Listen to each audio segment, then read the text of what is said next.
Hukkeri ಮತಕ್ಷೇತ್ರಕ್ಕೆ Satish Jarkiholi bumper ಕೊಡುಗೆ.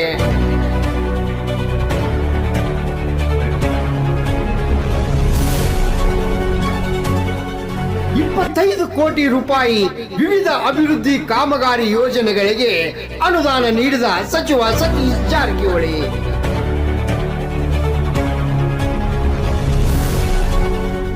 ಮದಿಹಳ್ಳಿ ಗ್ರಾಮ ಪಂಚಾಯಿತಿಯ 5 ಜನ ಸದಸ್ಯರು ಹಾಗೂ ಮುಖಂಡರು ಬಿಜೆಪಿ ತೊರೆದು ಕಾಂಗ್ರೆಸ್ ಪಕ್ಷ ಸೇರ್ಪಡೆ.